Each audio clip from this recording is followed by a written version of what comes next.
Salve, salve família vascaína! Tô na área para mais um vídeo. Se você está chegando pela primeira vez e não me conhece, muito prazer, meu nome é Eduardo. Peço que você se inscreva no canal nesse botãozinho vermelho aí embaixo, tá vendo? Escrito inscreva-se. Dá uma clicadinha aí, não paga nada e ajuda o canal a crescer. Uma outra coisa que ajuda bastante também é você deixar seu like no vídeo, que ajuda a gente a divulgar nossos vídeos na plataforma do YouTube. Ativa o sininho para toda vez que eu postar vídeo você receber as notificações e, claro, compartilhe nas suas redes sociais, que isso é importante e ajuda bastante também.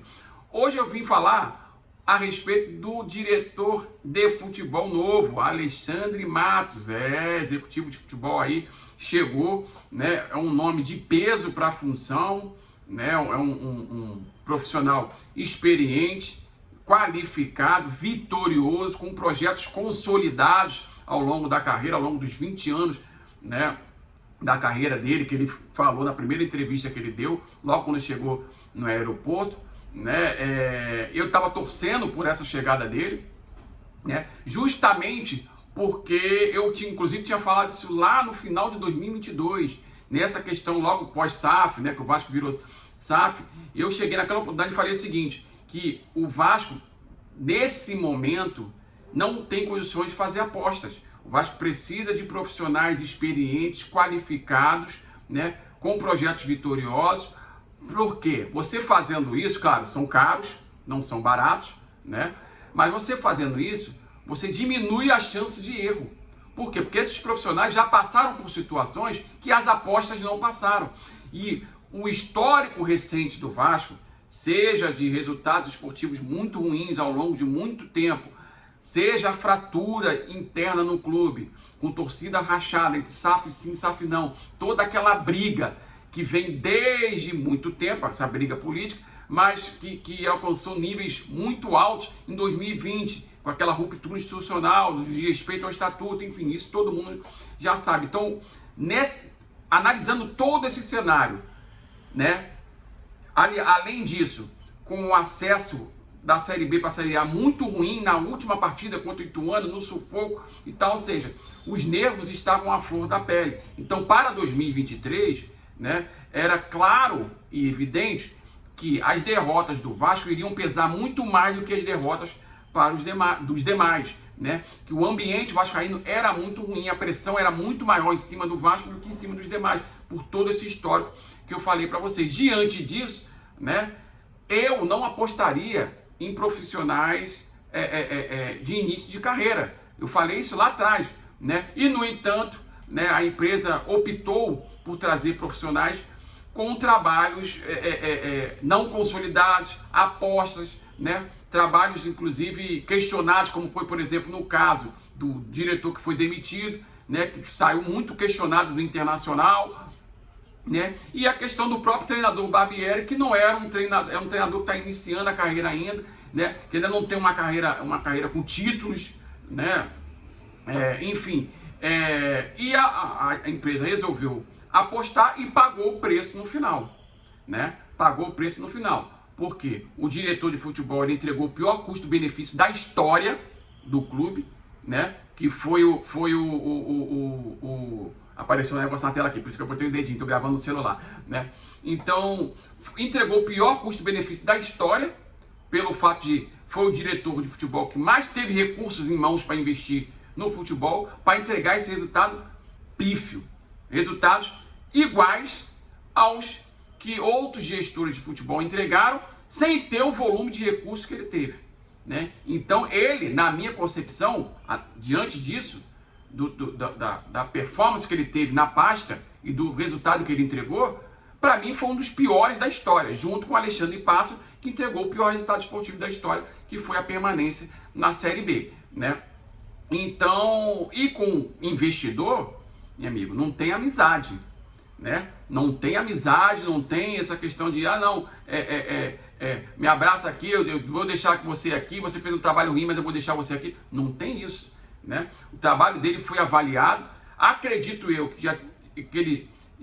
o trabalho dele já estava sendo avaliado antes, porque ele foi demitido no dia seguinte, né? Ele deu entrevista coletiva, se comportando como se fosse ficar, né? E no dia seguinte foi demitido.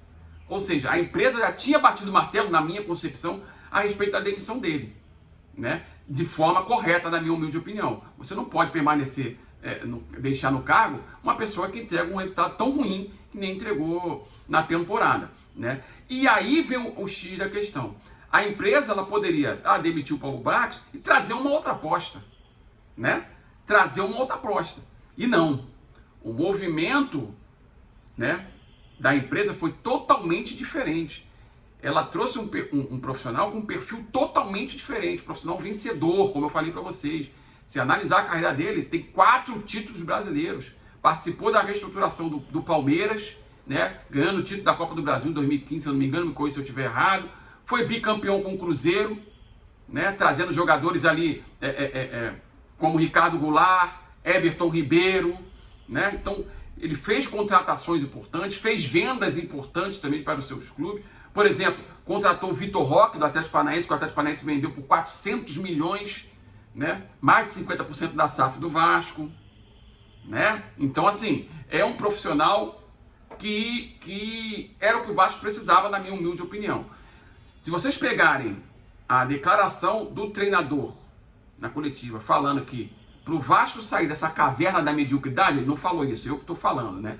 Para o Vasco sair dessa caverna da mediocridade, precisa pensar grande, precisa ter mentalidade grande. Essa mentalidade grande, ela vem se perdendo ao longo do tempo, diante dos péssimos resultados esportivos ao longo do tempo. Se nada muda ao longo do tempo, isso vai moldando o pensamento do torcedor e o pensamento interno do clube também.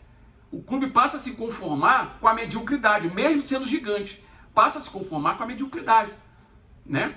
Então, uma das coisas mais difíceis que tem é você abrir a mente e falar assim, não, cara, a gente não é pequeno, nós somos grandes. A gente precisa pensar grande. É muito difícil fazer isso de dentro para fora. Então, você precisa fazer isso de fora para dentro. O Vasco já vinha tendo sinais disso, de pessoas de fora para dentro, falando que o Vasco estava pensando pequeno, que era para pensar grande, que era um time grande. Por exemplo, o Luxemburgo, lá em 2019, quando livrou o Vasco do rebaixamento, se lembra o que ele falou? Ele falou que o Vasco precisava ser mais ousado. Sabe o que significa, o que ele quis dizer com essa palavra ousado? Que o Vasco precisa trazer jogadores melhor qualificados. Se tiver que esticar um pouquinho a corda, investir um pouquinho mais para isso, isso precisa ser feito.